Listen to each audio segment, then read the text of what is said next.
from the NPP and the NDC. Enable us get a sense of the way things have been and where we are going. As you know, we have a runoff coming within the next 2 weeks, and so we will talk about it, get a sense of how they see things unfolding. Our guests are the minority spokesperson on legal and constitutional affairs, Nana Akuffo Addo, and the Honorable Minister for Communications, Mr. Young Mahama. Gentlemen, thank you for your time. Thank you. Thank you. Nana, these are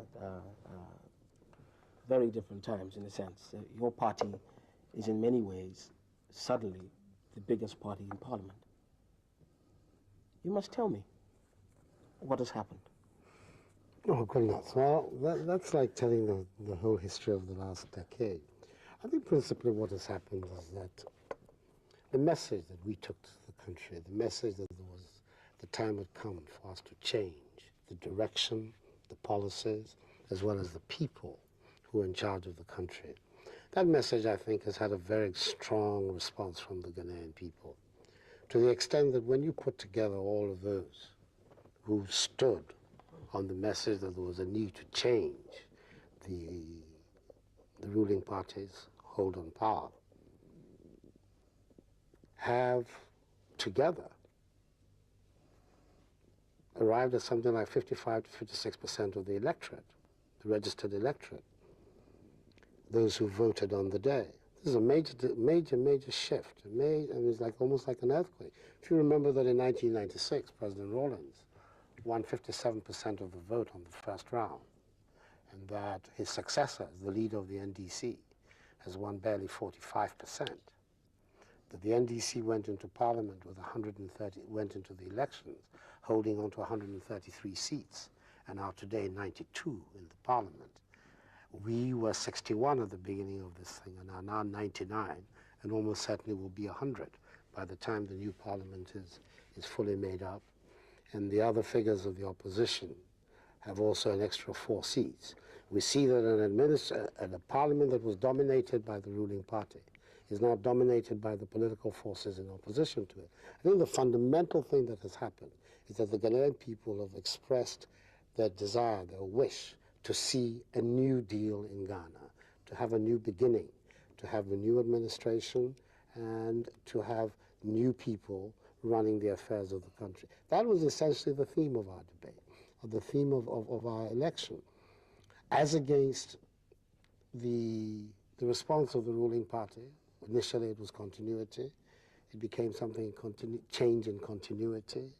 At some stage or another, it changed yet again. I hear even the propaganda secretary of the NDC was talking at one stage about also they standing for positive change. You could see that in the course of the debate, of the campaign, the ruling party's own position having to shift, because it became absolutely clear that despite all the propaganda, despite what we have been told by foreign commentators, what we have been told by the ruling party itself, that the economic progress that we had all sought had not in fact taken place, that the mass of the people had not had that improvement in their lives that the propaganda suggested they should have had. And that ultimately is the matter that they responded to, that yes, there was a need for a new direction, because what had happened before had not worked. Let me see what John, you don't share that, do you? Certainly not.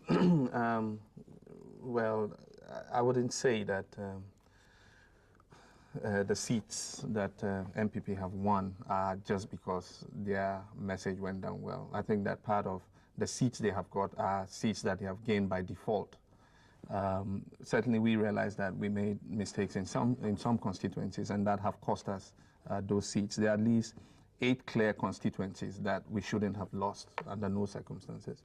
But certainly because of the kinds of candidates that we put there, that probably cost us the election. That the people didn't want these candidates. The people didn't want these candidates, and they protested quite strongly. And yet, and yet you insisted on keeping them. Yeah, that's the point. What happened was a certain process. It's not as if it happened just anyhow. What happened was a process was put in place to identify candidates who should stand in the constituencies. Now, that process involved administering a questionnaire to the constituency executive and then to the leadership of the party in Parliament to assess an incumbent MP's performance, both in the constituency and in Parliament. And based on the results that came from this questionnaire, you know, it went to the National Executive Committee, and the National Executive Committee decided whether to retain a member of parliament or not to retain. This was done quite objectively, but you would find that probably in some cases the constituency executives had not been too objective in filling out those forms. And so ultimately the kind of information that came up to the National Executive Committee was not a correct assessment of the candidate. Yeah. And so it's just in passing, at least 8 constituencies we just threw away by the kinds of candidates that we put there. A lot of people who probably ended up voting for other parties didn't vote for them because they really liked their message. They did because they were aggrieved about one thing or the other to do with the NDC. But let me say that with regards to Nana's comment about the economy, we went into these elections without any illusions that it was going to be a difficult election. Certainly the economy... Why? Why were you so sure? Because of the economic circumstances that were prevailing from about the middle of 1999 till now. The economy has not been very favorable, and economic circumstances have been tight. The CD lost value quite rapidly from 2007 to about 6,500. And so the economic circumstances were not the best. And so going into this election, we knew that it was going to be difficult. And certainly these other parties exploited it to the fullest advantage. They have benefited from it. They have, I think so. And so in the event, I think that the party even did well that they could not win a first-round victory, that we forced them into a runoff. I think that is an evidence of the resilience of the NDC, that even then, in the adverse economic circumstances we faced, coupled with some of the mistakes we made, they still couldn't win a first-round victory. Given that these circumstances you referred to are not about to change immediately, what do you think will happen with the presidential runoff? Well, we have taken some corrective measures since the election took place, and that's why there's a bit of quiet on our front. After the elections, what we did was to analyze the results and make a self-criticism and assessment of what had really gone wrong. And we have done that in all objectivity and, you know, truthfulness. And we are taking corrective measures to rectify some of the things that we didn't do very right. And I think that that is happening. And a lot of people who drifted from the party and voted for other parties or didn't go to vote at all, you know, are coming and saying that, look, we didn't come out to vote, or we voted for some other parties, and this time around, yeah, we're going to come back and fully and support the party. So we think that the chances are good. Well, I'm very encouraged. I'm extremely encouraged by the analysis that Johnny is making here, because that analysis seems to shy away from the central issue. If the ruling party doesn't recognize that ultimately what the Ghanaian people have done is to reject their record, if they think that it's a matter of a few internal rearrangements and a few manipulations internally inside their party, that gives me a lot of confidence about what is going to happen in the second round, because it strikes me that the fundamental issue which is at stake is escaping them. I've heard also Professor Mills giving the same explanation as his, I'm sure, no doubt, future Minister of Communications will be given were he to win. It's a question that we put the wrong people here. Ultimately, what the people are saying is that the record of government of this administration is not one they want to continue. They gave power to a group of people to bring about a significant improvement in their living standards. They have not done so. What are the basic facts about our economy? These are coming from official quarters. 40% of our people live below the poverty line.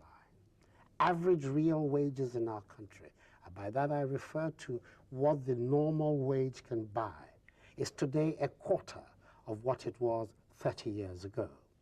Our economy is in identical position that it has been throughout the adult life of our nation.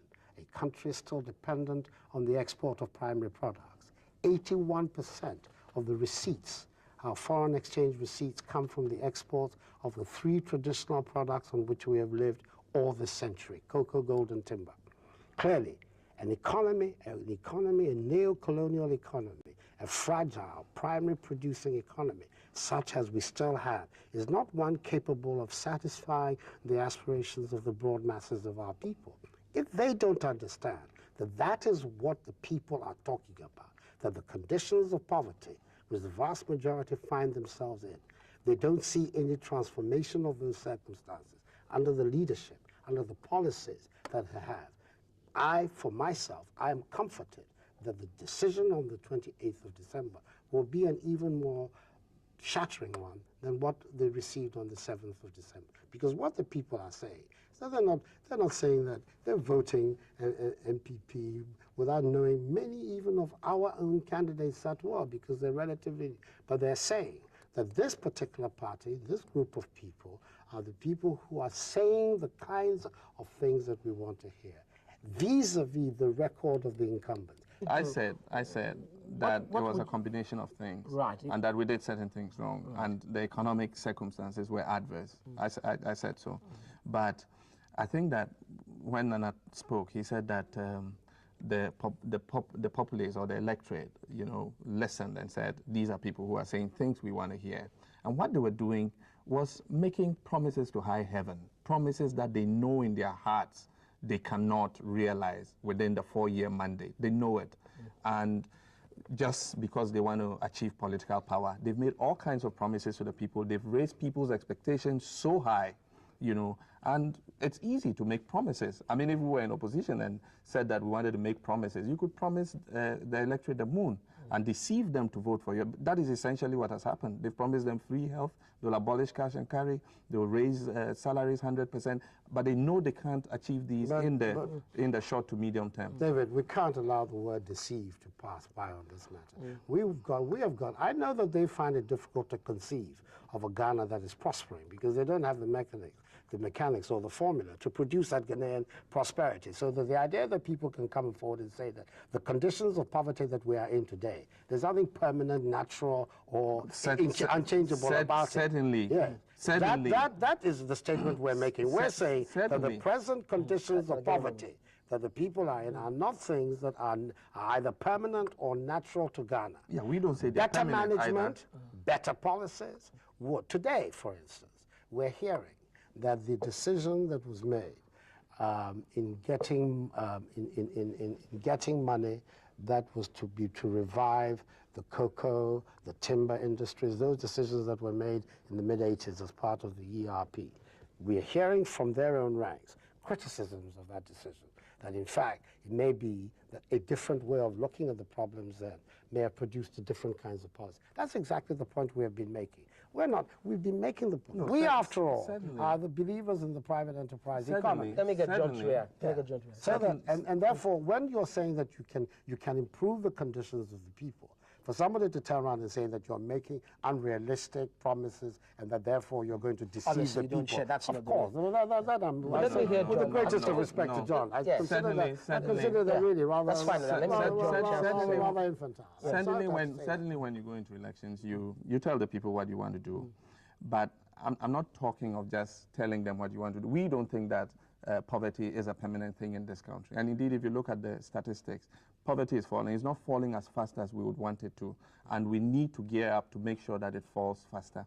We have changed our economic program with the donor community and our development partners from an enhanced structural adjustment facility to a poverty reduction and growth facility that targets reducing poverty in an aggressive way. Certainly, when we came, the objective conditions required that we invested heavily in restoring the social and economic infrastructure, and that is what we've been doing all these years. We've created a situation, a foundation where this economy can take off by putting back the social infrastructure that had decayed completely. Now, with that kind of foundation, you can begin to look at improving the incomes of people and providing jobs for them. That is an objective condition. And we don't say poverty is going to be permanent in this country. But we're saying that in the short term, you cannot wave a magic wand and change everybody's circumstances. Now, what they have done is to let all the dog chain sellers on the streets, the shoe shine boys and everybody think that within the next 1 year, they're going to create 750,000 jobs, and all those boys are going to get jobs. And that's what I'm saying, that making promises is easy, but you need to be a realist to make the kinds of assurances to the people that you can achieve. Certainly, they are not in the driving seat. They don't know what the actual state of the economy is. And so to just sit down and say that, and I know what they're going to do. I know what they're going to do. Let's take it hypothetically. Wait, let's take it hypothetically. Just a minute. No. Are they not accurate? Let's take it. For us, it's I know we don't know. I know what they're going to do. Budget statements. We have official publications of the government setting out the economic facts of the situation. Let's take a short commercial break. Let's take a short commercial break and then we'll come back to it.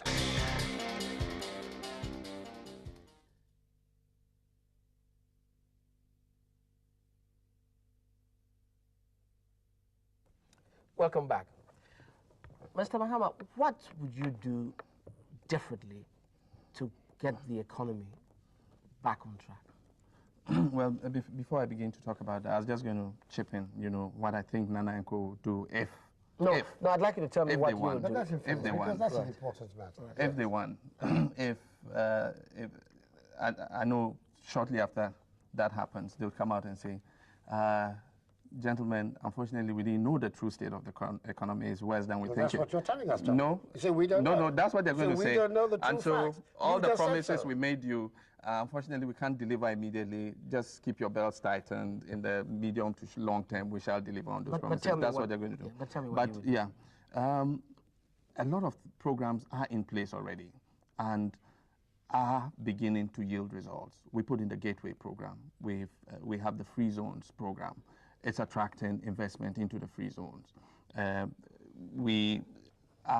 Recently, we cut the sod to set up a new cocoa processing plant that will process 60,000 tons of cocoa and increase the amount of cocoa that we're processing from about 20% to close to 35%. These are all programs that are in place. We intend to tackle agriculture in a new way that is speeding up irrigation projects all over the country. Right now, we have irrigation dams that we're setting up in most of the agricultural areas of this country. We have a program to set up 30 more irrigation dams. That is to continue to move the percentage of our agriculture that is under controlled conditions like irrigation to a larger percentage rather than the present rain-fed conditions. There are programs in all sectors of the economy that are beginning to yield fruits. We think that one of the problems has been unemployment because there's a steady drift of people from the rural areas into the urban centers, and people are looking more for jobs in the formal economy than previously when they were employed in the informal economy. We intend to increase the rate of economic growth. We've averaged 5% over the last several years, and the intention is to accelerate that growth to 8%, with the intention that as the economy expands, it will create jobs. Often the temptation, and what several of the opposition parties try to do, is to give out a program that seeks to say that they would create jobs artificially. I think that it's more natural to grow the economy, and as the economy grows, it would create jobs and get people working. We have a lot of programs. It's something that we're carrying out and are going to accelerate in the next 4-year mandate. You know, it's interesting. As I listened to him, I mean, there was a bit of what he said. I thought, you don't disagree with that, do you? What are the things that you think are weaknesses in that approach? First of all, I mean, it's refreshing to hear that the communicators of the regime now telling us that they're aware that the path that they have been on before wasn't satisfactory, and that is now necessary to move. That. That's exactly what I said. We've had those programs in place already. That's what I understand. 20 years, which is virtually the period that the NDC has been in power, is virtually 20 years. That period was in other countries' lives enough to transform them from the economies that we have now. If you talk of Malaysia or Taiwan. These are examples of the countries. I'm talking about countries that began very much at our level of development, who within a 20-year period moved, in the case of Korea, from 400 per capita income, which was Ghana, 60% people in agriculture like they were there, to economies where per capita incomes is now measured in terms of thousands of dollars. Dramatic transformation of their lives, the lives of the Malaysians who today we're seeking to emulate. How have they done it? They did it with one fundamental premise.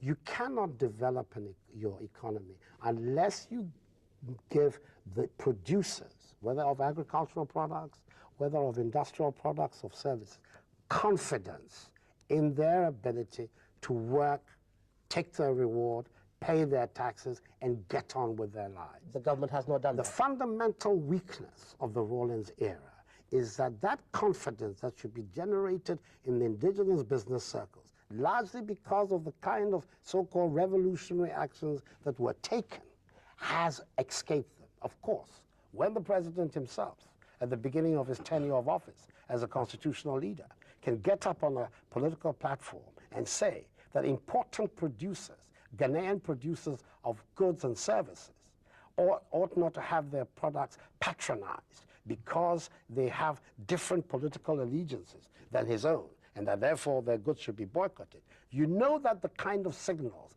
that is given to the private sector, and therefore the response of the private sector to the various initiatives that have been tried continues to be sluggish. John, I think, let me finish, David, before John. I think that the fundamental difference, get away from all of the niceties of economic policies and the econometrics and the graphs and the 7% and the 4%.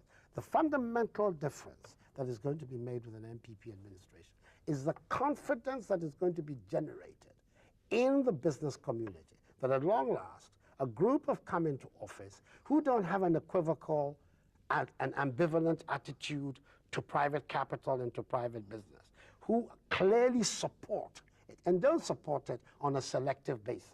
Somebody is a card-carrying member of the MPP, so even if he's not a particularly successful businessman, he should be helped. But an NDC fellow who's already got something good, solid going, who's therefore looking for the support that would allow him to go bigger, you say, oh no, this character is not a member of our party, so therefore, even if he's employing 300, 400, 500, 600 people and helping the economy grow, you're not going to look favorably on them. You were looking for that once fundamental injection of confidence that people are there who have put their political career behind the idea of private sector development, not monkey socialists like my good friend, my good friend Johnny, the one-time Marxist of the 80s. But we're talking about people who have a strong and principled belief in the private sector, and therefore can generate. Because once that confidence is given to the Ghanaian business, that'll be the signal. to the farmer, that really there's an administration in place that is looking after their interests, that is determined to promote their interests. That is not just always a major difficulty I've had in the last 10 years. The language about business is always about foreign investment.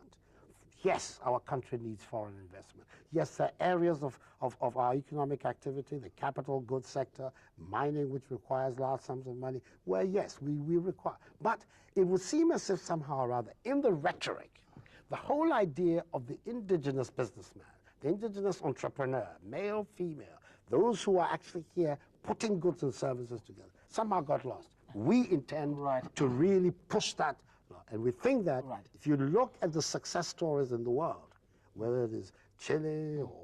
You have given examples of that. Let me get into... Those are the reasons for that success. Right.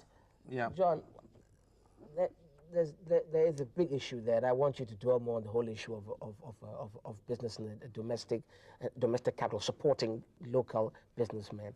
Is that something that you plan to work on as a party? Because it seems to be a big issue. It's surprising. I mean, it's wrong to take the policing function of government, you know, that people do business legitimately, and malign government or misunderstand that to mean that government is not interested in growing the private sector. This government has a clear policy of putting the private sector in the forefront of the development of the economy. And we have stated that several times, and we have demonstrated it physically. You know, various facilities have been arranged for the private sector to enable them invest and grow. And I'm sure AGI and PEF will be the first to admit that this government has been very supportive. Government has spoken with the Association of Ghana Industries, with PEF, and try to find out what their problems are, find out how to resolve it. Often the thinking is that there's a problem with access to credit. Like credit is the only problem. There are several problems that we need to resolve with regards to the private sector, not only with regards to access to investment and credit, but also in the general entrepreneurial training of the Ghanaian to manage a business. Several times, government has supported business and industry and found to its disappointment that the business fails to grow or it collapses, not because government has not been supportive of it, but because there are other factors that have not been put right. There is a natural tendency among Ghanaians to want to have a sole proprietorship, to control their own business. So however big it grows, they try to retain a certain family stranglehold over the business. And certainly that doesn't help, even with regards to accessing credit. If I was a banker and you came looking for credit and you were a sole proprietor as against a company like Unilever, I would most likely give Unilever 10 billion and give you 3 billion, because there's no guarantee that if you drop dead tomorrow, your business will continue to survive. But if Unilever chairman, or God forbid, if anything happened, Unilever will continue to exist. So we need to look at things in a very comprehensive manner and not just misstate government's legitimate concern of ensuring that people do business legitimately, Johnny, and mistake that as a suppression of the private sector. There are a lot of people in business. I'm in the communications industry.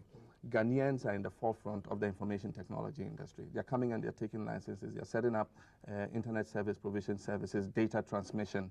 These guys don't know what's going on in the economy. The economy is growing, is expanding. Ghanaians are going into business and succeeding, and government is encouraging them to do so. Suddenly, we know that as Ghanaians create wealth or get richer, the economy grows. And who would want to prevent that? Who would want to stop that? I'm going to make a simple point. I don't know what is the policing functions that would affect a Kwabena Darko, for instance, who's an agro industry, some of the most important elements of the agro industry, a chicken farmer on a large scale. He's doing well. He is the person whom the president stood and said his goods should be boycotted. This is a man who's producing and exporting out of this country to the region and to the world, a major industrialist in the agro-processing industry. He's one of the people. We had another man, Piamenka, who's one of the few people in an industry challenging the multinational corporations, an indigenous Ghanaian entrepreneur who was challenging the products of Unilever and the multinationals in Ghana in the soap industry. In most places in the world, he would be the person that you would do your best to assist, even, I mean, to find a way of boosting his market share vis-a-vis the multinational, who, after all, at the end of the day, whose investment decisions are controlled in London or in Amsterdam or in New York and not here in Accra. This is another figure who's the subject of attack. You, Addison, who produces paper products in Takoradi, is another. We have to understand this. There is absolutely no purpose in that language that continues to talk about people being thieves, that people are always on the wrong side of the law. And let's begin the language that is about encouraging creativity, encouraging enterprise, encouraging hard work, simple hard work. Because a great deal of life's problems is really ourselves, not by any great genius, but that people are prepared to actually work hard. Let's talk about that. Let's talk about making examples of successes in our country. The Ghanaians who succeed, people recognize them, whether they're in the world of business, in the arts, in the professions, whichever way it is, and say, yes, these are the role models we're after. We're after a Ghana whereby somebody can become a Kwabena Darko. That's the Ghana we're after. We're after a Ghana where somebody can be brilliant communications minister. I say it with a boy, you know, and we are on different sides, but I recognize the skills and the abilities. Let's look at a place whereby we are saying to ourselves as a nation, we are going to encourage the best. We're going to make sure that those who have the ability, who have the opportunity, do as much as they can for this country, and leave behind this language which has that some people are the only people of integrity in this country. Only one party has men of integrity. Everybody else, somebody you don't know, you met 4 years ago, is the only person who is a man of integrity in our country. Everybody else is a crook or a thief. That language has been extremely damaging to our could call country. yourselves men of integrity. I mean, No, but we're not involved in that language. Yeah. We're interested in performance. Yeah. We're interested in the people who can perform. And what we are saying is that when we come, because I think it will be not a question, as Johnny is saying, of if. I think it is when we come, which will be clear on the 28th of December. You are going to see a new tenor in the public discourse of our country. Because our thing is going to be about all Ghanaians who can assist in pushing and the Ghanaian ship through these turbulent seas.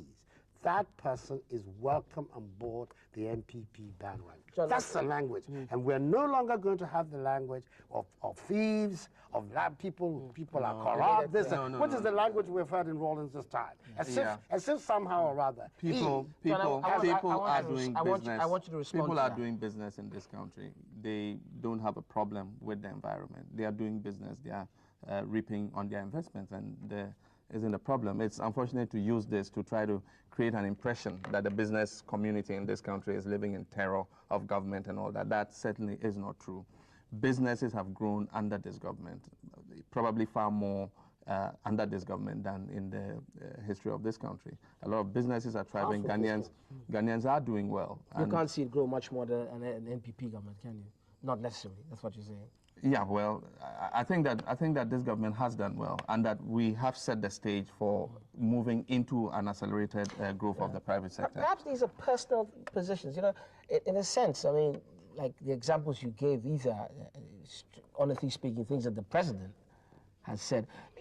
Does the party distance itself from that kind of position? Perhaps that's not the position of a party or of a mills.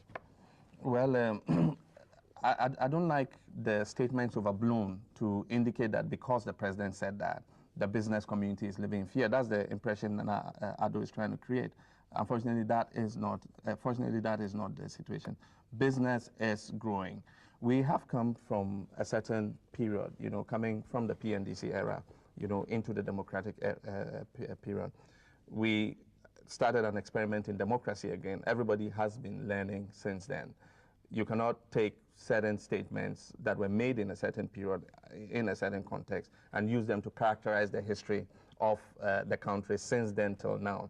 I think that is wrong. Let's take a break. We'll come back. We'll look forward to it. Take a short break.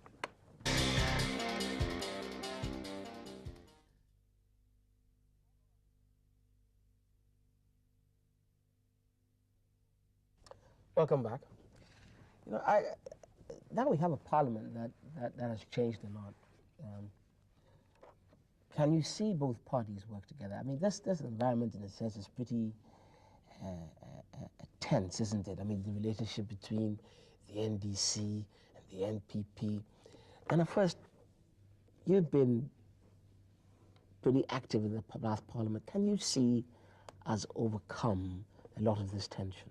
Oh, yes. I mean, definitely. I have no doubt about it, especially in the new circumstances of the country. Because after all, the political map of Ghana has been considerably redrawn, almost fundamentally. I definitely can. I think, first of all, the new style of government that is coming in. The new style of government that is coming in is no longer the confrontational style of government that we have had up till now. It is no longer a government that is going to be... Whether we had the Akuffo Mills, you mean? I think that even if it's Mills, clearly he's talking a different language from the past. I don't think there's any doubt about it. Whether he will in fact be able to do something... When even before the runoff, you know, the minority leader in parliament says they're going to set up a commission to investigate 1979 and 31st December. There's nothing new about what the minority leader said.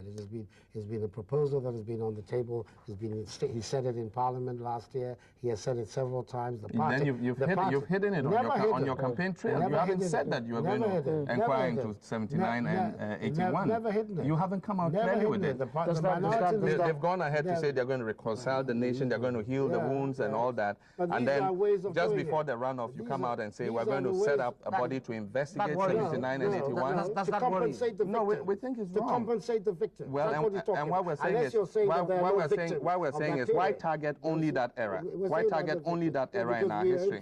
That is what we're asking. We're talking about the living. There's no way you can reconcile. People are alive. People are alive today from Nkrumah. Well, people are alive. Let's be serious. I was coming to something else. Leave Dr. Dankwa out. But I'm saying that people are alive today who suffered in 1966.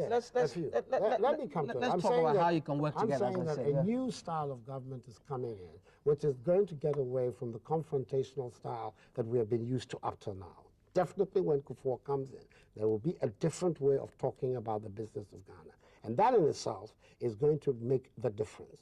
Because I believe that in this parliament and in the last parliament, there are many progressive elements in the NDC who were always felt a little bit shackled by virtue of the powers that be in the executive and their attitudes. I believe that now. Well, the same applied to your side. Not at all. We've always... There were some good bills that you opposed, like the 2.5% VAT for education. They opposed it. I'm sure there's people in the opposition who would have wanted to vote. We oppose the VAT. But we oppose the VAT, and therefore we oppose the VAT fundamentally. And so when you come to power, you're going to withdraw the VAT and replace it with the sales tax. Are you going to do that? Are you going to do that? Are you going to withdraw VAT and replace it with the sales tax? Yet another increase. You have increase upon taxes. When the efficient use of the revenues is not clear to many of us. What we did was to... But the bottom line is that Parliament would be different. I'm saying the Parliament will be different. Yeah. The opportunity for cooperation in that Parliament are going to be enhanced. Parliament coming out as a watchdog body over the executive. Its functions are going to be considerably strengthened. We're not going to have a parliament that is going to hey the passage onto the Supreme Court of some of the most undistinguished judges in our recent history, the Sapons and the rest of them. That is going to come to an end. We're now going to have a parliament. There's nothing libelous about it. There's nothing libelous about it. Surely you must also see, John, a completely different parliament, can you? I mean, yeah, certainly. I mean, there must be. I mean, I'm interested. I'm dwelling on the capacity of both parties to work together. I can understand the tension and all of this during the election time, but I'm looking beyond that, really. Yeah, certainly whoever wins this runoff is going to have to learn to work with other parties in parliament. NPP has 99, NDC has 92, with 4 independents who essentially are NDC.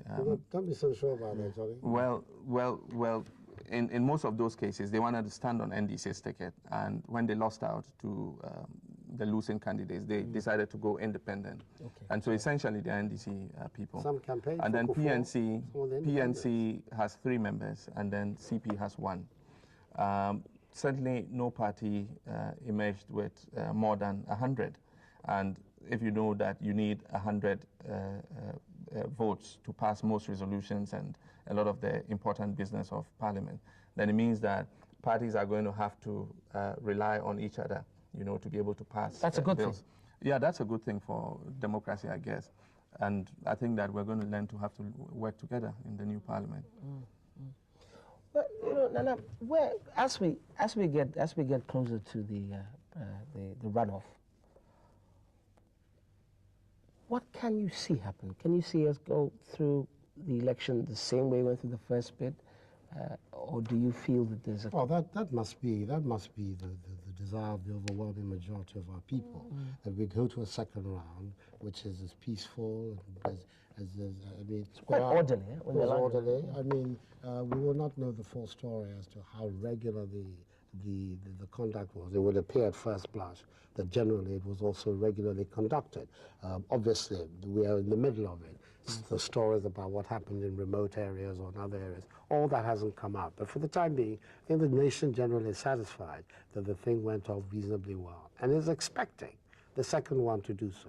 I'm disturbed by some phenomenon that is already occurring in between the runoff. For instance, there seems to be a deliberate attempt to stoke up ethnic and tribal sensitivities in our country. Give me an example. Well, what is going on? People wearing MPP shirts and going into particular areas where they're so-called aliens and causing troubles. We're going to throw you out. We're going to do this. The Daily Graphic is headlining incidents that have occurred. Yeah, these are happening. Why would you say that people wearing NPP shirts? Because I believe that some of it is You're suggesting that it's a work of agent provocateur. That's exactly what I'm saying. I'm saying this. That's the problem with NPP. That's the problem with NPP. what is that problem? They blame everybody else for their faults. We're not blaming everybody for our So what is happening? We have not had so any problem being in opposition. Some of our supporters, 8 years, even though we knew some of our that we supporters did- have been harassed, after the December 7th results started coming out.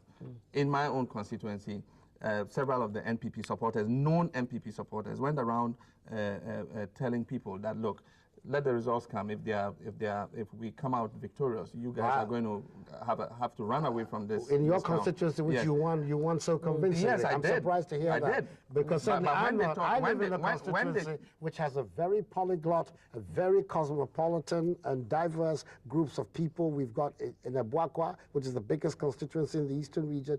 I think it is the most polyglot constituency probably in the entire nation. Everybody has substantial groups of people there, Krobos, Eves, so-called Northerners. Well, at least all of one them would are have there. expected that None you of that issue is a happening. statement. We have said so. You'd we issue have a so. statement We have said so. and restrain your Isn't this just part of this whole has gone tension forward thing that really and will said not get into, that perhaps people it's should just be one of these calm things and that behave comes with themselves. In elections. And I have no the doubt- exuberance of the results and them winning certain seats, I believe that what is happening is a deliberate attempt by the ruling party, desperate as it is. We've even had a measure of the desperation when Issoufou Ali goes on the radio before to say that Akuffo should be arrested for treason. Because he went on television to say, well, what I'm saying, we talked that's a about it measure. on That's a GR. I don't measure. see why That's you a should measure. raise this. These are a measure of the No, desperation. no. And these kind of things are dangerous to the unity and the coherence of our country. I am saying this. That's what you'd like to Whatever we are doing whatever we can on our part to make sure that our supporters conduct themselves in all legality. After all, they are on the verge of accomplishing one of the most historic events in African, not just in Ghanaian, but in African politics, to overthrow a regime as entrenched and as determined to hold on to power as the NDC. The people, just by a peaceful expression, can go to the ballot box, old ladies holding on to their stake and determined that before they die, they will thumbprint the Osno sign. We are on the verge. Why would we want at this stage, having had such a long climb up this mountain, Before December today, 7th. to come forward and then start misconducting ourselves? Before December 7th. We have no interest in it. Before We have December no 7th. those who have an interest in portraying us in a certain fashion, in their desperation. And we're saying that that is not a good development for our country. That people should seek to stoke ethnic and tribal and even religious considerations for short-term political gain. No, go on. Yeah, before December 7th, it was even difficult to wear an NDC shirt in Kumasi. It was difficult because you got heckled, you got... You can't even have NDC MPP agents in the Volta region. Why not not? a question of Why wearing not? T-shirts. Why not? They're Why not? arrested Why not? by the police. So you're And suggesting they're arrested and brought to Accra by the IGP. The results start to come out, and in the exuberance, your people go threatening people. And why would you want to say that people would wear your party T-shirts and go threatening people? Because Why would you want to because say it that? didn't happen in the Gentlemen, moment. let me ask you It didn't finally. happen in the heat of it. Let me ask it you happened finally. days afterwards, Let me- and you have to ask yourself about the calculation. If something was happening on that Thursday night, one can understand it. But 3, 4, 5 days later is before these stories start emerging. You wonder about the source of these activities. It happened because your flag bearer went on TV and said that he thought he had won and don't- created an impression in the mind of Don't let's go into the supporters detail. that Let me he just say finally, so we can wrap up this. Finally, are you prepared for it? Both of you, whatever the outcome of the election. The demand that we